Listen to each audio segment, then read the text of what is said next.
Hi everybody, this is Miss Peachy from your WCA Earth Science class, and I am going to be explaining today what you need to do for your seawater density portfolio in Lesson 8 of your Earth Science class, Earth Science B. So for this one, you're actually going to be measuring the density of the water based upon the behavior of an egg that you have in the water. Okay, so if you look, here is lesson 8 for unit 2 of your earth science class. And if we move kind of ahead here, you'll notice that you have this seawater density lab sheet that you're going to be using. It actually downloads in a Word document, which is really nice because it's not a PDF. You can now type directly into the document and not worry about it not saving. And if you look at this, it says you are going to take an egg out of the refrigerator, warm it up. You're going to be using, it gives you lots of directions that you can use 4 different cups if you want, and that works out okay. Or you can use just 1 cup and just keep rinsing it out and reusing the same cup, which is kind of what I'm going to be doing here today. And you're going to look and see whether the egg floats or sinks. And I'm going to kind of alter this just a little bit, okay?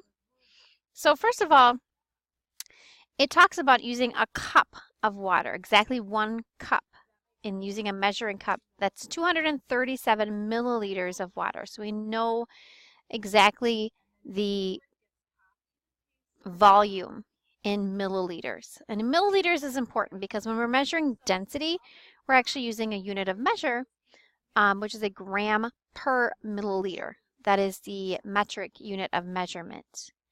And then we get to measure the density of that water.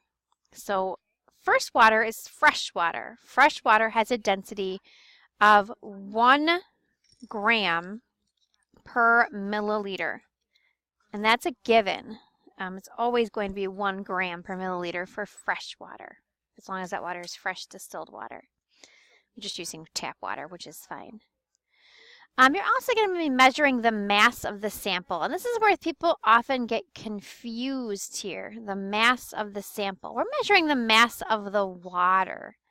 So the mass of fresh water in this case, because it has a density of 1 gram per milliliter, is just the 237 grams. So 237 grams divided by 237 milliliters is 1, right?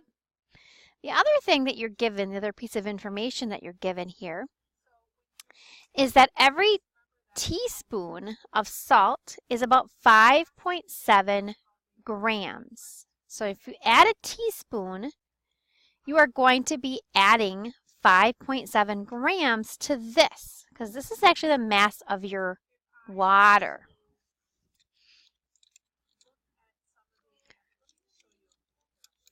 That's actually the mass of the water plus the salt. Since we don't have any salt in the first one, obviously, then it's just the water by itself. So cup 2 says, and this is just me using it the second time, I can dump it out and reuse it. It says it is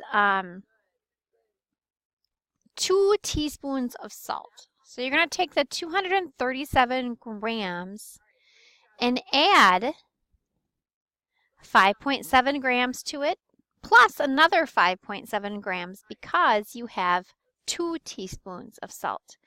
Then you're going to see whether or not the egg is going to float or sink using this method.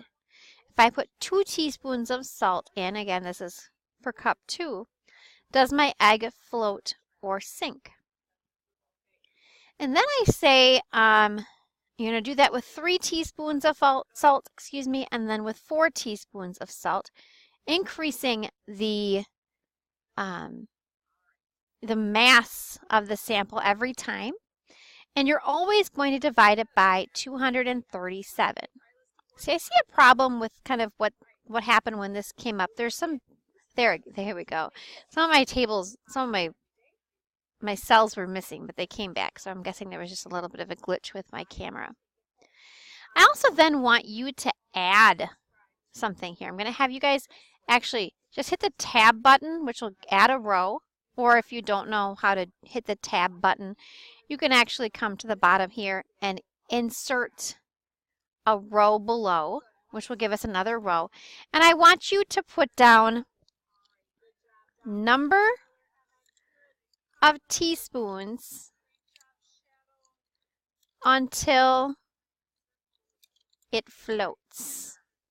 So you're going to see if for some reason your egg does not float after you do 2, 3, and 4 teaspoons, you're going to keep adding salt 1 teaspoon at a time until it actually floats.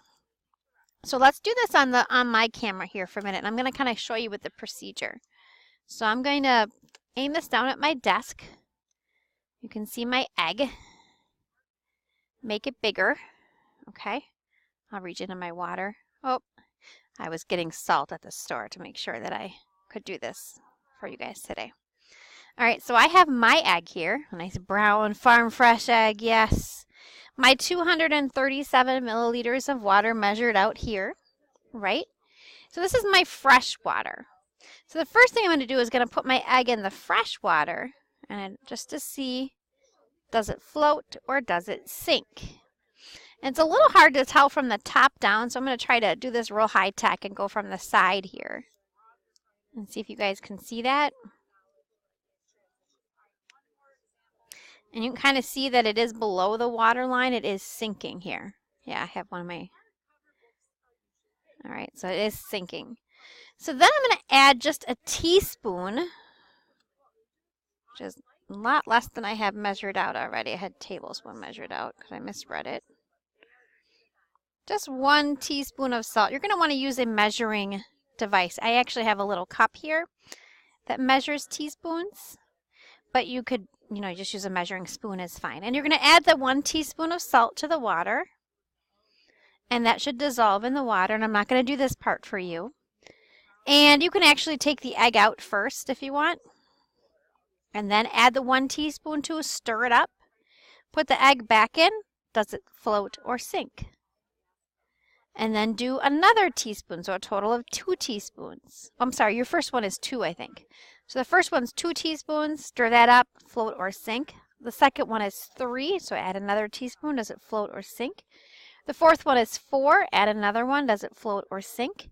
If the answer is that it sinks for each one, you're just going to keep adding a teaspoon at a time until it floats. It may never come all the way to the top like this. It might just come from the bottom where it started off. You might start it off at the bottom like this. Get my fingers out of the way if I can. And then it might just kind of come in the middle somewhere. And then at that point you can stop. Okay? But as long as it's resting at the bottom, it's considered to be sunk. Actually, it isn't until it's right in the middle. That's exactly what we would want. Okay? So once it starts to float, then you can determine how much salt you added to it, and that'll be your last column in your data table. And I'll put me back on camera here so you can see. Oops. There we go. Yep. So high tech, ladies and gents. There we go. So that's the last one that I want you to do. And again, for each one of these, you're going to be determining the density. So for example, this second one, you have the 237, but you also are adding, remember. You are adding 5.7 twice.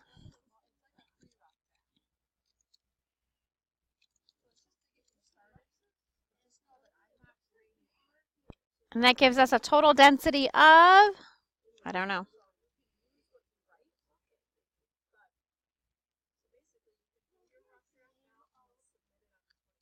Or sorry, total mass of 248.4. And then this one, you're going to take 248.4 divided by the 237. And that gives you the density, which would be 1.05 when I round to the nearest 100th. So 0.05 grams per milliliter. Okay? So that gives me the density of my cup of water with 2 teaspoons of salt. And again, stop once you get the egg to float. So based on the density calculations and the behavior of the egg, predict the density of the egg. And here's a trick to that question, okay? If something is floating at the top, that means it is less dense than the liquid. If it's sunk to the bottom, it means it is more dense than the liquid it's floating in. And if it's floating right in that middle part, it's equal in density to its liquid. So if you can get the egg floating right in the middle, and you know the density of the water, the salt water, that would be equal to the density of the egg. Okay? And that, ladies and gentlemen, is all that you need to do for this portfolio. It is easy peasy, lemon squeezy. There is no write-up for this one. No, introduction, hypotheses, none of that stuff. All you need to do for this portfolio is this data table and question number 10. Hopefully that's helpful. If you guys have any questions or concerns, feel free to send me a webmail message or call me at extension 2204. Have a great day.